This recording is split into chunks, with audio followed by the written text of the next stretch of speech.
To the outsider, the sun-beaten deserts of the American Southwest are a harsh and unforgiving land, reluctant to support life. To the ancient people who lived there, it was a place where the Creator provided everything. There is nothing there that you can see, even to this day. Very little vegetation. You see a lot of rocks, you see a lot of sand.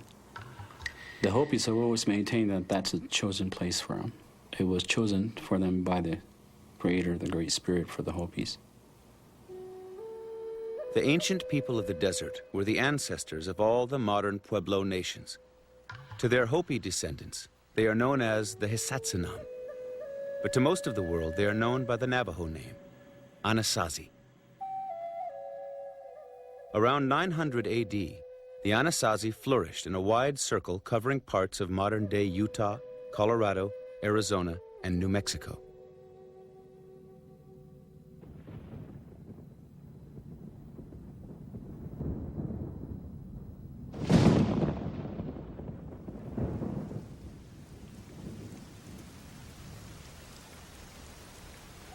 The Anasazi found balance with their world.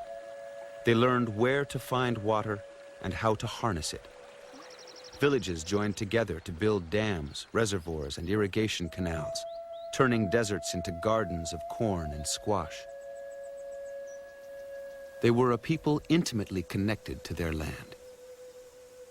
In a very real sense, they emerged from it. Generations before the time of Christ, the Anasazi lived in subterranean pithouses, sunken homes with stonework walls and broad, strong roofs, formidable protection against the searing sun and bitter cold of the desert. With time, they adapted their above-ground storage houses into living spaces. But the underground pithouses were not abandoned.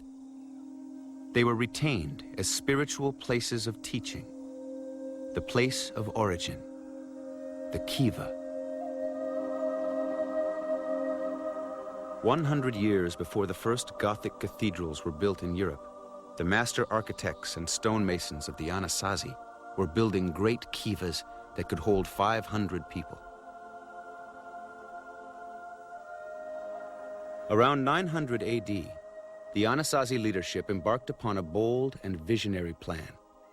Create a mecca for pilgrimages and a focal point for trade at the very center of their land. They chose the barren, treeless Chaco Canyon, 100 miles northwest of present-day Albuquerque, New Mexico. It was a monumental undertaking. They built 400 miles of distinctive graded roads and broad avenues, all leading to the canyon. At distant points, signal stations were constructed where fires blazed to communicate across the vastness of the desert and to guide travelers at night. Over 50,000 trees were cut down in the surrounding mountains to build the towns of Chaco Canyon. Along with traders and pilgrims, the roads carried resources to maintain dozens of communities. None compared with the largest single complex the Anasazi ever built.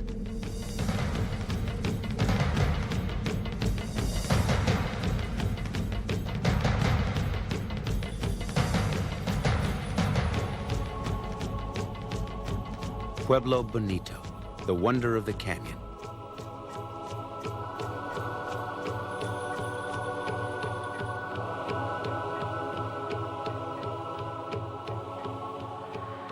At its peak, Pueblo Bonito's 800 rooms may have housed over 1,000 residents. Some sections overlooking the main plaza loomed 5 stories above the canyon floor. The plaza pulsated with life. Women gathered the colored corn blanketing the rooftops and knelt in rows to grind it. Children played. Men returning from the fields gathered to talk.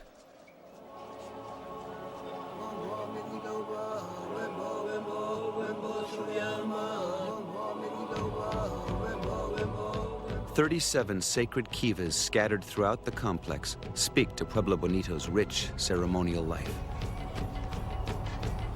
During ceremonies, the feet of dancers pounded the ground smooth as spectators huddled against buildings and thronged the roofs to watch. But Chaco Canyon was more than a spiritual mecca. It was also a center of trade and commerce.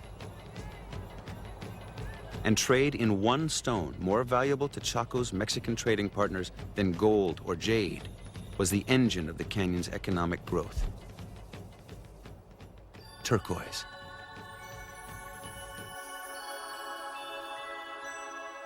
Here, raw stone arrived from distant mines for the craftsmen of Pueblo Bonito to cut and shape into small tiles and beads, which were then traded south to merchant centers in the heart of Mexico. There they were transformed into extraordinary creations. For 150 years, trade fueled the Chaco economy, but the wealth and power of the canyon was fleeting. Chaco's major turquoise consumer, Tolan, in central Mexico, fell to civil strife. Extended drought or hostilities also may have contributed to the downfall of Chaco Canyon.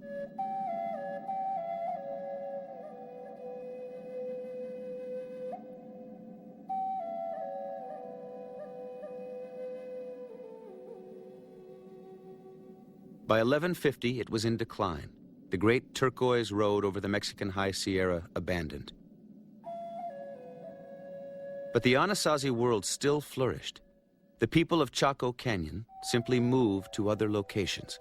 Many went north to Mesa Verde, which at that time was reaching its cultural and architectural height. There, under the shelter of the pine-studded mesas of southern Colorado, the architects of Chaco Canyon would help create some of the most stunning buildings of all time.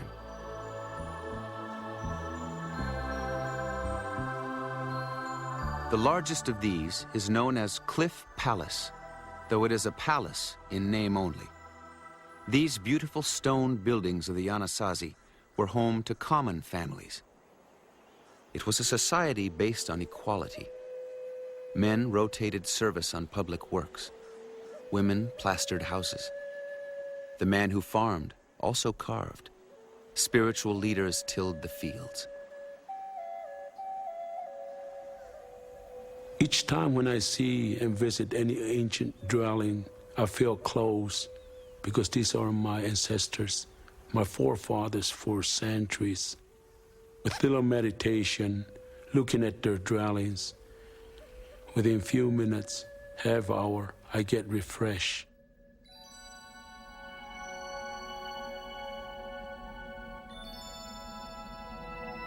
The people of Mesa Verde and many other Anasazi towns relocated around 1300.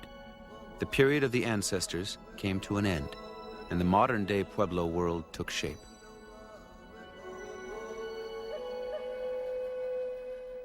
Traditions that live today in the American Southwest, the way of life, the architecture, the religion, are the resonance of a heritage reaching back thousands of years.